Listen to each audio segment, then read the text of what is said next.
Bom dia, Paulo Moura, cientista político, 16 de abril de 2022. Pessoal, anda em discussão aí a tal da lei das fake news. Recentemente tivemos uma vitória importante. O presidente Bolsonaro conseguiu impedir a votação em regime de urgência no Congresso de uma lei que, na verdade, é uma lei de censura. Não é exatamente este o assunto do meu vídeo de hoje, mas certamente há uma série de iniciativas do establishment, do STF, do TSE, dos inimigos da liberdade no Brasil, tentando censurar o presidente Bolsonaro, tentando censurar os conservadores. Pois eu vou fazer uma afirmação aqui. Nós somos incensuráveis, nós somos incontroláveis. O presidente Bolsonaro é incensurável e incontrolável. Já eu vou explicar para vocês por quê, mas antes eu quero agradecer a você que doa pelo Pix e pela conta bancária do canal. A sua doação ajuda a ampliar a estrutura do canal, a melhorar o alcance dos meus vídeos, lembrando que este é um canal que faz análise política com viés conservador, à luz da ciência política e da teoria da comunicação, em vídeos curtos. Se você já pingou seu Pix desse mês aqui, meu muito obrigado. Se ainda vai pingar, meu muito obrigado também. Lembrando que é a sua doação mensal que garante a independência das informações e análises deste canal. Vamos lá, gente. Vocês devem conhecer aí, se não conhecem, eu vou resumir rapidamente para vocês aqui a história da internet. A internet nasceu no ambiente militar, com base na ideia de que os sistemas de computadores dos Estados Unidos que interligavam as unidades militares americanas, no setor principalmente de administração das unidades militares, eram controlados por um computador central, e os militares americanos chegaram à conclusão de que este sistema era totalmente vulnerável, porque se este computador central fosse atacado e destruído, todo o sistema de controle das unidades militares americanas ficaria completamente inadministrável, incontrolável e vulnerável, e a defesa dos Estados Unidos completamente vulnerável.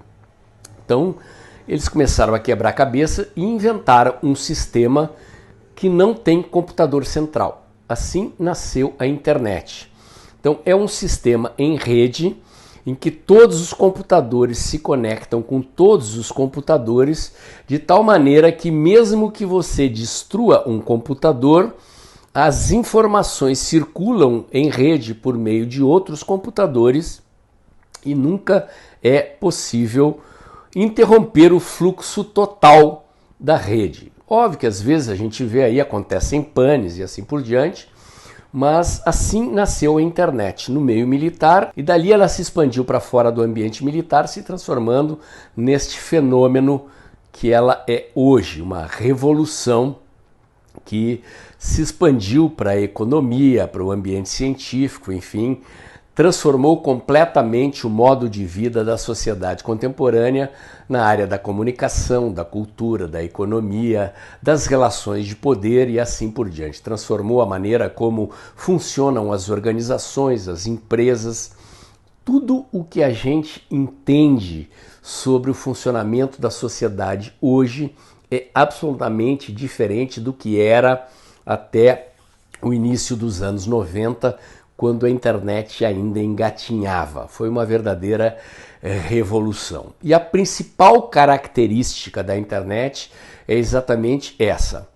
Ela é, ou era pelo menos no seu nascedouro, uma matriz anárquica de organização em que cada indivíduo, em princípio, é um polo de produção de conteúdo, de informação, de riqueza, de poder e assim por diante.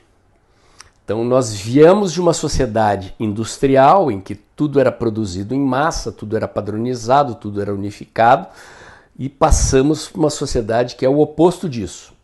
No âmbito das comunicações, portanto, nós saímos da televisão de massa, né, de uma produção de uma comunicação unificada, padronizada, para uma sociedade atomizada, segmentada, fragmentada e assim por diante. Isso abalou as estruturas de poder. A gente assistiu aqui nas décadas anteriores o desmoronamento de governos, a Primavera Árabe, a Revolução na Ucrânia, aqui o impeachment da Dilma Rousseff, a eleição do Trump, uma série de movimentos políticos provocados por movimentos sociais que vêm de baixo e derrubam governos.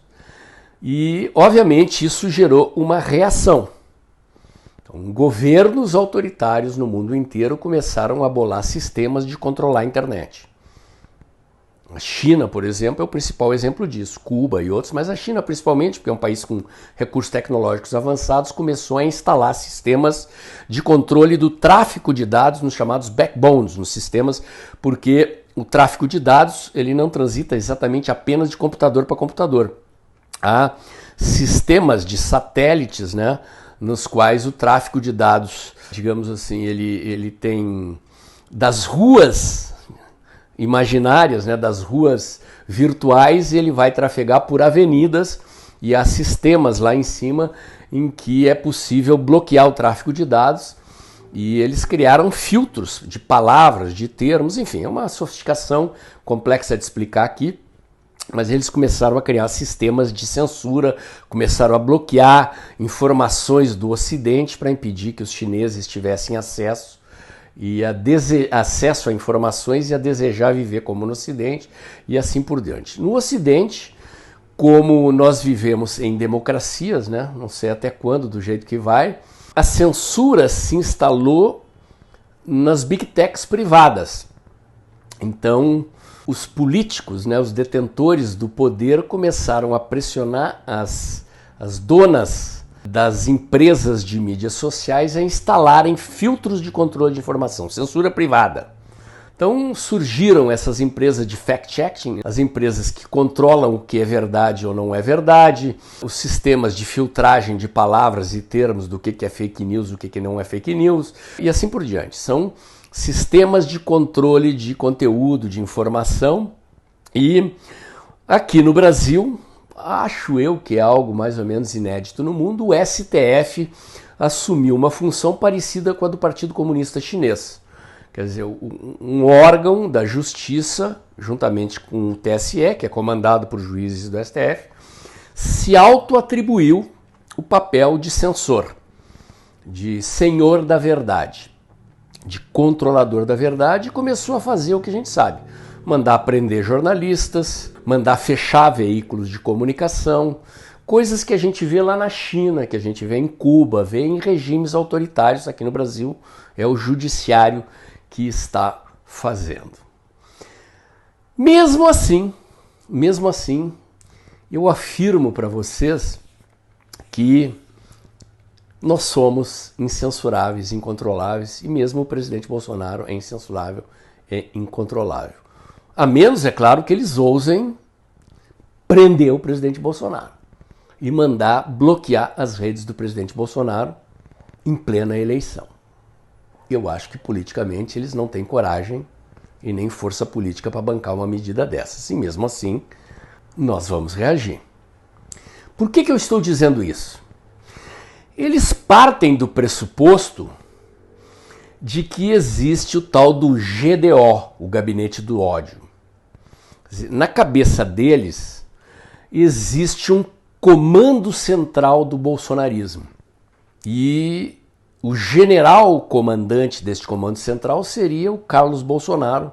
É como se ele estivesse sentado lá numa estação espacial, com um bando de assistentes controlando computadores hiperpoderosos que disparariam fake news pelo Brasil inteiro, comandando robôs automatizados pela internet brasileira, com fake news, mandando para tudo que é lado. E que é isso que explica a vitória do presidente Bolsonaro em 2018 e que eles teriam preparado todo um aparato igual a esse para a eleição de 2022 e que, portanto, o Tribunal Superior Eleitoral contratou por R$300 mil um sistema de monitoramento da internet brasileira e está em colaboração com o Facebook, com o Instagram, com o Twitter, com o WhatsApp para monitorar tudo e agora não vai passar nada, eles vão controlar tudo e vão impedir impedir que se repita em 2022 o que aconteceu em 2018. Como disse Alexandre de Moraes, quando foi obrigado a inocentar o presidente Bolsonaro e a sua campanha da acusação de disparos automáticos de WhatsApp na eleição de 2018, porque simplesmente não encontraram provas. E não encontraram provas porque não houve disparo automático de WhatsApp. Tudo nasceu de uma notícia fake, de uma fake news da Folha de São Paulo, de que teria havido disparo automático de WhatsApp da campanha do presidente Bolsonaro em 2018. O que é que há de fato? O que há de fato é que, desde 2014 ou antes, o presidente Bolsonaro montou uma rede orgânica de seguidores. O que se chama de rede orgânica? É uma rede de seguidores conquistados voluntariamente. O termo orgânico, em linguagem de marketing digital, diz respeito a pessoas que seguem pessoas por vontade própria. O meu canal, por exemplo, tem 70 mil seguidores que eu conquistei organicamente. Ou seja, eu não gastei dinheiro com impulsionamento. As 71 mil e poucas pessoas que me seguem aqui no canal foram conquistadas porque as pessoas gostam do conteúdo que eu publico aqui. Então são pessoas que me conhecem porque viram os meus vídeos na internet ou porque amigos delas passaram os meus vídeos em grupos de WhatsApp, no Facebook, em outros lugares e foram trazendo amigos para ver meus vídeos. A diferença é que o presidente Bolsonaro começou isso há 10 anos atrás e montou uma rede de milhões de seguidores. E na rede do presidente Bolsonaro não existem só seguidores. Existem pessoas que são produtoras de conteúdo. Como eu, por exemplo. Eu sou um produtor de conteúdo.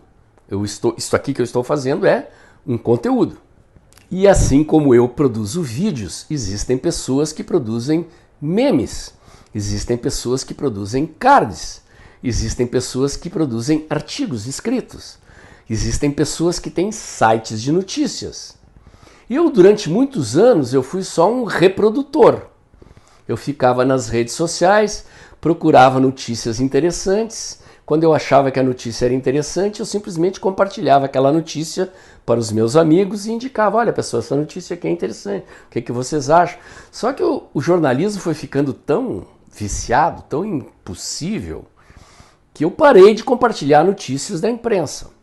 Aí eu abri um site meu, eu fechei o site porque o site dava prejuízo e fiquei só aqui no canal. Mas a rede do presidente Bolsonaro é uma rede poderosíssima, poderosíssima. Tem um estudo da consultoria Bytes de 2019, primeiro semestre de 2019, eu tenho um vídeo aqui no canal sobre isso, que mostra que toda essa rede de produção de conteúdo conservadora, de apoio do presidente Bolsonaro, quando ela está no auge da mobilização, tipo assim, numa campanha eleitoral, no início do governo do presidente Bolsonaro, ela empata em volume de conteúdo com a mídia tradicional, com tudo o que a mídia tradicional produz na internet. Prestem atenção no que eu falei. Você junta todos os veículos da Globo, da Bandeirantes, do SBT, da Record, da Jovem Pan, de todas as rádios do Brasil, de todos os jornais Estadão, Folha de São Paulo, todos os veículos da grande mídia brasileira e pega toda a rede bolsonarista de todos os canais de YouTube, todas as páginas de Facebook, de Instagram, todos os sites bolsonaristas, bota tudo, empata, gente. Ok? Agora, eu não vou falar disso, porque isso é visível, certo? Isso são páginas públicas, são canais públicos. Agora, vocês imaginem quantos grupos privados de WhatsApp existem. São milhares. Eu, por exemplo, eu estou mais ou menos num 150 grupos de Facebook, grupos bolsonaristas fechados. Estou mais ou menos nos 50 grupos de WhatsApp. Nem todos são bolsonaristas, alguns são liberais, alguns são mistos. Estou em alguns grupos de Twitter. Estou nos 50 grupos do Telegram. Grupos, tá? Grupos. Só de bolsonaristas. Tem canais que eu sigo também. Tem o meu canal do Telegram. Tá? Eu tenho 4 páginas no Facebook. Ok? Uma eu sou editor. 4. O meu perfil, mais 2 páginas. E uma eu sou editor. 2 contas no Twitter. Né? Então, vocês imaginem quantos grupos fechados, nos quais só tem bolsonaristas, existem no Brasil desde que o WhatsApp foi criado. Dentro desses grupos, esses grupos são privados, certo? Só tem bolsonaristas. E se eles são grupos privados, eles são incensuráveis. O que circula ali dentro só é visível porque está dentro dos grupos, supostamente. Ou seja, o Alexandre de Moraes não sabe o que está sendo conversado ali dentro, o TSE não sabe o que está sendo conversado ali dentro e, supostamente, o Zuckerberg não sabe o que está sendo conversado ali dentro. Então, os conteúdos que circulam ali dentro são conteúdos de caráter privado. E são, portanto, milhões de brasileiros que apoiam o presidente Bolsonaro, que produzem conteúdos ali dentro e que dali de dentro eles circulam isso por essa imensa rede de milhões de apoiadores do presidente Bolsonaro. Então, não adianta o Alexandre de Moraes forçar o Alan dos Santos ao exílio nos Estados Unidos. Não adianta o Alexandre de Moraes prender o Daniel Silveira, botar tornozeleira eletrônica no Daniel Silveira e proibir o Daniel Silveira de dar entrevista para a mídia. Não adianta o Alexandre de Moraes mandar tirar 1, 2, 3, 4 posts do presidente Bolsonaro do canal do presidente Bolsonaro no Telegram. Isto não vai fazer a menor... Aliás, faz diferença a nosso favor. Porque eu não sei se vocês notaram, depois que o Alexandre de Moraes ameaçou fechar o Telegram no Brasil, o que aconteceu? O canal do presidente Bolsonaro no Telegram e dos filhos do presidente Bolsonaro bombou. E o Telegram passou a ser a mídia social que mais cresce no Brasil. Isso é o que eles conseguem produzir com a sua inteligência fora do comum. E é assim que esses caras vão reeleger o presidente Bolsonaro. Essa mídia burra, essa imprensa burra da era industrial, que está sofrendo uma competição atroz, que fica acusando de fake news, porque ela teme essa concorrência, ela não tem como enfrentar. É uma concorrência de enxame, não é uma concorrência entre grandes jornais um com o outro. É uma produção de conteúdo disseminada, é como se você fosse atacado com um enxame de abelha. Não adianta você sair dando tapa e matando 1, 2, 3 abelhas, porque é um enxame atacando você. E quando a informação ela entra nos grupos privados de WhatsApp e os indivíduos que estão dentro desses grupos começam a pegar essas postagens e a mandar para os seus familiares, para os seus vizinhos, para os seus amigos, para os seus colegas de universidade, de sala de aula, para as suas comunidades religiosas, ou seja, para fora da rede bolsonarista, isso reverbera exponencialmente. E é por isso que eu digo que nós somos incensuráveis e incontroláveis. E não adianta o WhatsApp dizer que só pode retransmitir a mensagem para 5 pessoas de cada vez, porque os apoiadores do presidente Bolsonaro, eles são obsessivos e compulsivos. Eles vão pegar aquela postagem e vão passar para 5, depois para 5, depois para 5, depois para 5, depois para 5, para 5, para 5, para 5, para 5. As tias do Zap são senhoras aposentadas que se divertem fazendo isso. Elas passam um dia passando para 5, para 5, para 5. É passatempo. Não adianta, não adianta, não adianta. Nós somos incontroláveis, nós somos incensuráveis e é assim que nós vamos reeleger o presidente Bolsonaro. Bom domingo para vocês. Gostaram? Então, curte, comenta e compartilha, bota o dedãozinho lá, aperta o sininho para o YouTube avisar você quando tem vídeo novo no canal, inscreva-se aqui no meu canal, inscreva-se também nos meus canais alternativos, o Dextra by Paulo Moura do Telegram, o Dextra Jornalismo da COS.tv, acompanhe meus comentários diários no canal Tempo e Dinheiro do jornalista João Batista Olive de segunda a sexta-feira, um pouco antes das 2 da tarde. E lembre-se, logo depois da vinheta, abre o aplicativo do seu banco e pinga um Pix aí, porque é a sua contribuição mensal que garante a independência das informações e análises deste canal. Amanhã tem mais.